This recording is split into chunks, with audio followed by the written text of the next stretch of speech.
What's up guys, it's Tommy here and welcome to the Bournemouth Liverpool post-match reaction and analysis video. And what the hell are you doing, Liverpool? How can you beat Man United 7-0 1 week and then lose to the worst team in the league? Literally, Bournemouth were 20th, bottom of the Premier League, and Liverpool lose 1-0. And Mo Salah, who already won a Champions League final with a penalty, he sent Egypt to their first World Cup in like 20 years with a penalty, misses the target from a penalty, which he literally never does.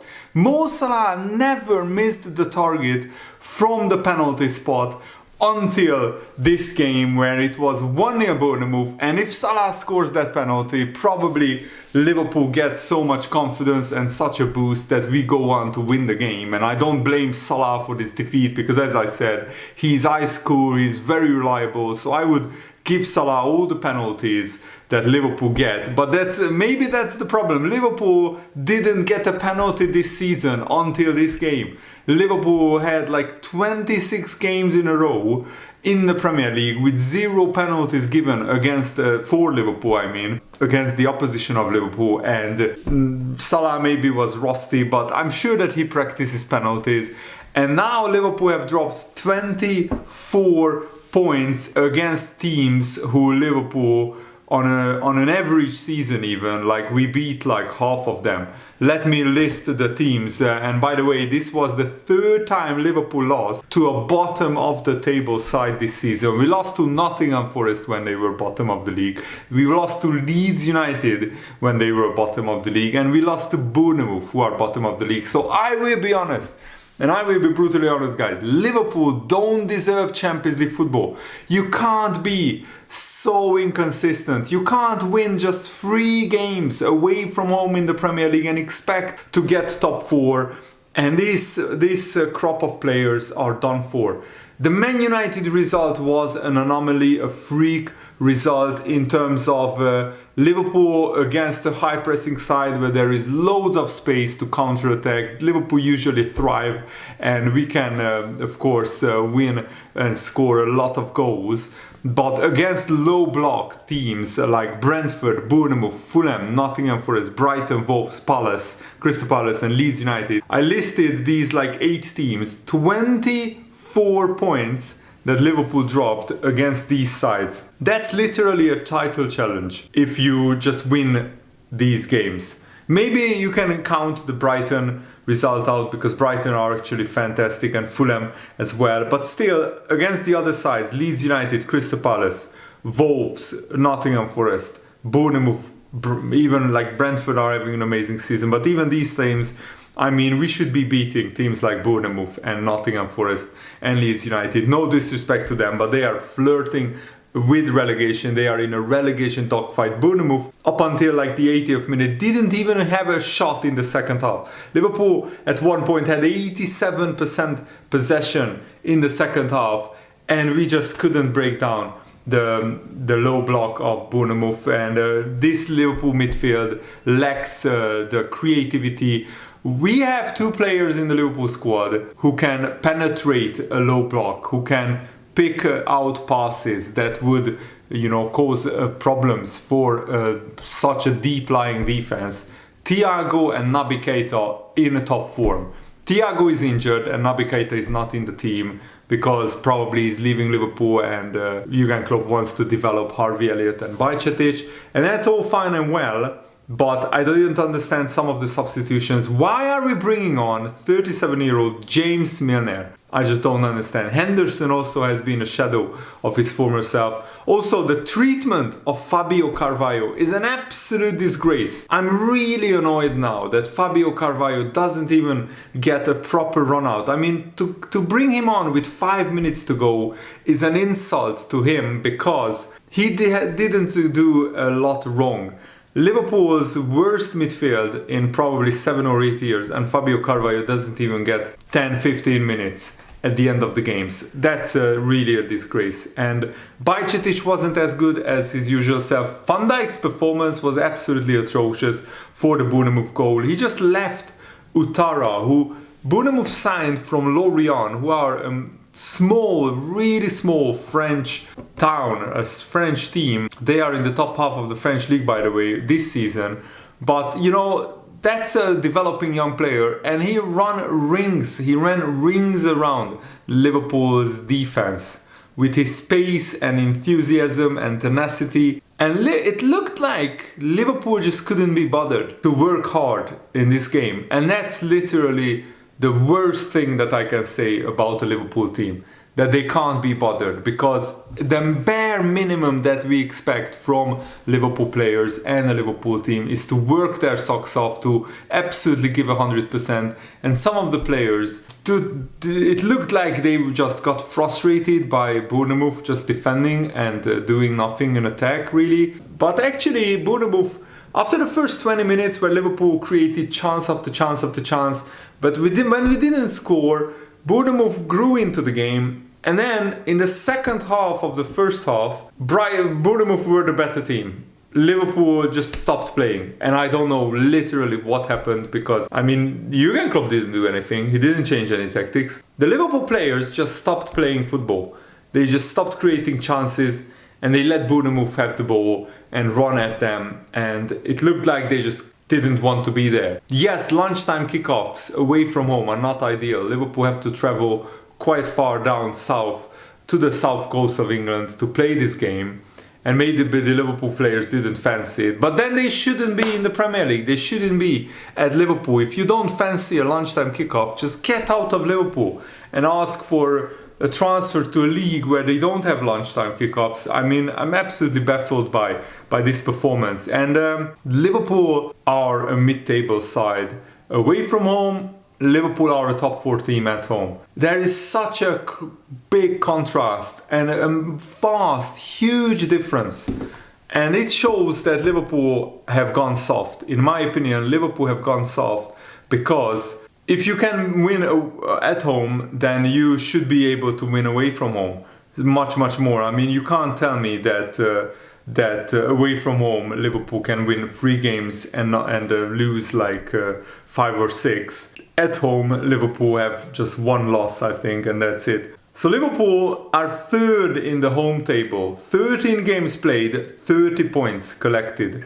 Away from home, Liverpool played the same amount of games and not even 30 points, not 20 points, not 15 points, not even 13 points. 12 points collected from 13 games. That's relegation form. That's absolutely unacceptable. To get 12 points from 13 games away from home is unacceptable. Liverpool just don't bother to turn up away from home. Guess what? Our next 3 games: Real Madrid away from home, Manchester City away from home, and Chelsea away from home.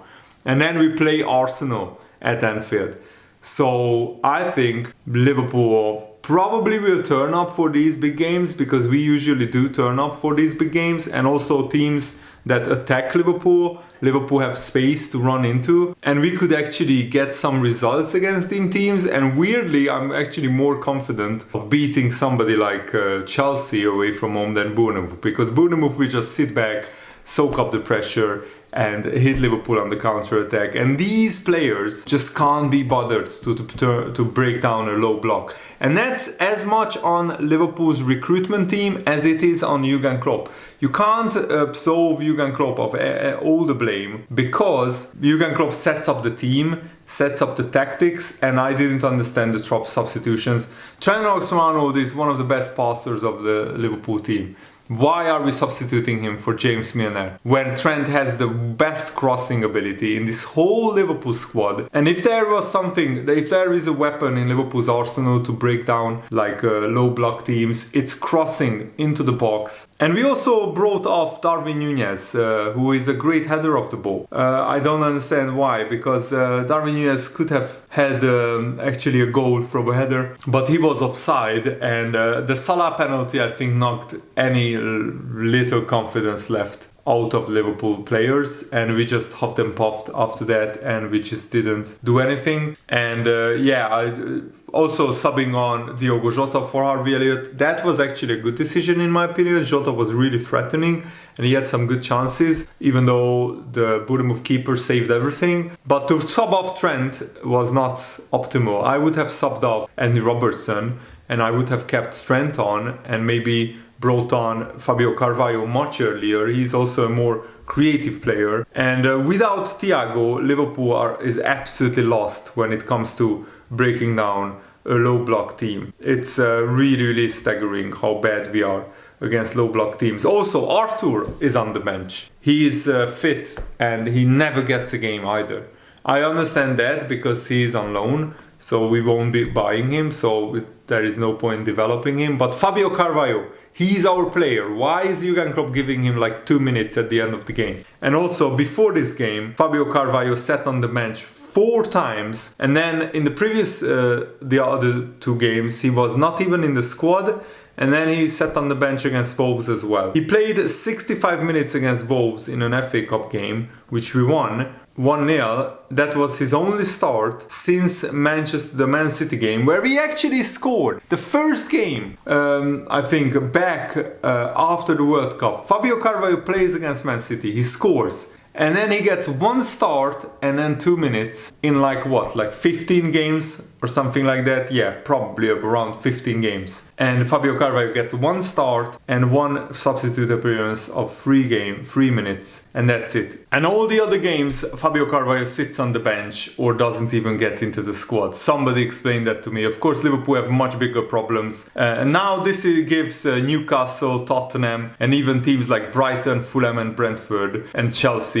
to close the gap on Liverpool. And if Liverpool are not careful, they could finish in mid-table, because as I said, Liverpool's next 3 games in the Premier League are Man City, Chelsea and Arsenal, and 2 of those games are away from home. I expect Man City to hammer Liverpool. I expect Chelsea actually to beat Liverpool, and against Arsenal at Anfield maybe we can get a result. I also expect Real Madrid to give Liverpool a beating again, because this Liverpool team is just not functioning. It's broken, and I don't know what can fix it. I think a lot of soul searching is needed for many of the key players for Liverpool, and also we need almost an overhaul. We need at least 5 players in the summer, and that's very, very worrying, because if you sign 5 or 6 players, then the side will be very, very difficult to gel into a really working football side quickly, and that could lead to massive problems next season. Liverpool probably need 2 world-class midfielders, 1 young midfielder, so that's 3 midfielders.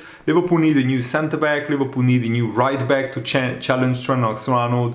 Trent, not in this game in particular, but overall in the whole season, Trent looked disinterested, overconfident, cocky, an egomaniac. Not hardworking enough, lazy, and that's really, really worrying. Sometimes he looked like he couldn't be bothered. Sometimes he looked like he was playing in 2nd gear instead of 5th gear or 6th gear, and he wasn't giving 100%, and I'm not sure what is that about. Like, is it attitude or what is it? I don't know really what it is about, but yeah, let me know in the comments below what do you think about this whole conundrum that Liverpool are in right now. I still don't give up in the dreams of playing Champions League football next season. But if Liverpool get top 4, it will be because the other teams are bad as well, and not because Liverpool are that great and Liverpool deserve Champions League football. I think Liverpool don't deserve Champions League football. If you win 3 games away from home all season, and if you lose to bottom of the league, Nottingham Forest, Leeds United, Bournemouth, you don't deserve Champions League football. But it's up to Liverpool to show that they deserve it. If we beat Man City away from home, if we beat Chelsea, if we beat Arsenal, then it could be looking totally different. But at the moment, I have no faith and no trust in this Liverpool side. And Jurgen Klopp needs at least 250 million pounds to refresh this Liverpool. Otherwise, we will be having these seasons next season and the season after that and the season after that until FSG get out of Liverpool. That's my message to FSG. Either give Jurgen Klopp serious amounts of money, 250 million at least, or get out and sell the club to owners who really care about Liverpool and who want Liverpool to succeed. So let me know in the comments below what you think, and thanks for watching. Hope you enjoyed this. Have a nice day. See you later. Goodbye.